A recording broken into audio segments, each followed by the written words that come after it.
Welcome back to Talk of the Town. Joining me now is Shaniqua Washington with Dare to be Different Ministries. Yes. Shaniqua, welcome. Thank you. I was so excited we couldn't even wait until it was time to tape. We're already talking at the break. But yes. You're here to discuss your book, right? Yes. And you're here to tell us about just a change that's needed in the leadership of our Yes. world, right? So Yes. tell me a little bit about your story.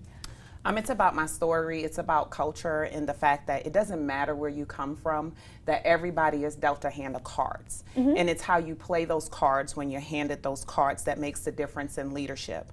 We have to first lead ourselves before we can even lead a group of people. So how do you dare yourself every day to be different about who you are and who you're going to become? I like it. Yes. You know, and also because it's a big deal to write a book. You know, it's like Absolutely. having a piece of your soul out for the world to see. Yes. Right. So, what in your words, since you're the author, what's the message of the book? We have to get past shame. Ooh. Shame is the instrument of destruction. I agree. Hidden secrets that causes you not to be who you have been declared to be by God. All right. And many people, until they get past that point of shame, they don't realize it's their story that frees them, that frees other people. It inspires people. Absolutely. And that's the true leadership of it, to show that we all have flaws and we all have blemishes. But how do you get past those blemishes and how do you get past those flaws? That it's used as a tool to cultivate the world. And it can be a strength instead of something that you need to avoid or Absolutely. hide or perfect. Absolutely. You know, we think we have to be perfect to be leaders. I think the more imperfect you are and the more honest you are about your Yes. imperfections, the more powerful you are, because you're just leading as yourself, not someone you're trying to be. Absolutely. So tell us a little bit about your own career and how your story has played out. Oh gosh, the journey of 18 years. Right. Started off as a part-time cashier at Walmart. Wow. Working 5 to 11 and steadily climbed through the ranks to my second store manager of the Beaufort, South Carolina store for Walmart. And a very, very inspiring portion of my life to make history in Walmart as being the first African-American female store manager of that particular portion of the region. How fantastic. Yes. And so where did that lead you? It led me to understanding that power absolutely can lead people into good directions. When we use it in the right capacity, it can help people to come from a place that they never even imagined that they can get to.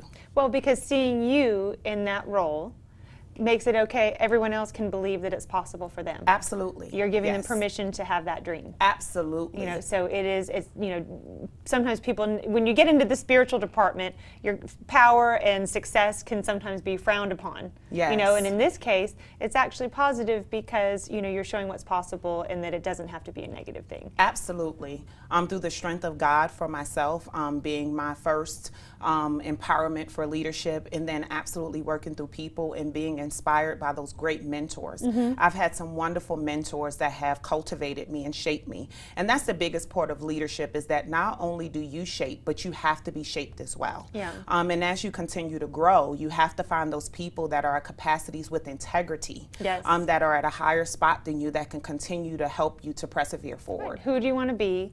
And Yes. you know, do what they're doing to get the results that they're getting. Absolutely. Now, I feel like this book is just really going to be, it's about that paradigm shift, right? Of what Yes. needs to happen in society to shift from a kind of greedy standpoint Yes. to a, you know, or anything goes standpoint to a value or principle centered.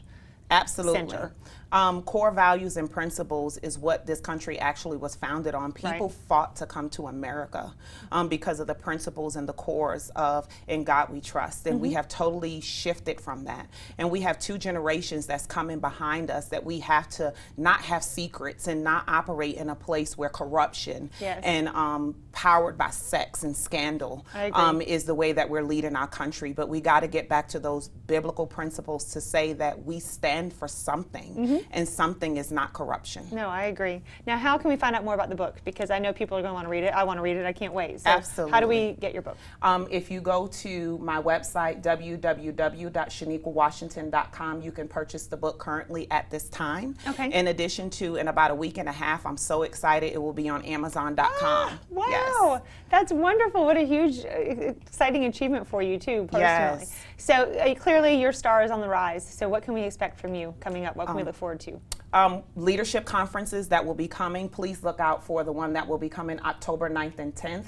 Dare to be Different Ministries will be having a women empowerment conference. It's about bringing women together and planting the seed of greatness. I love it. To let them know that anything is possible through Christ. Listen, I'm so grateful for your time today, and what a fabulous way to end the show. So, Yes. Shaniqua, thank you so much for sharing your story with us, and thank you for watching. And I'm you. Jenny Lockhart in for Sandy Benson. Please join us next time for Talk of the Town.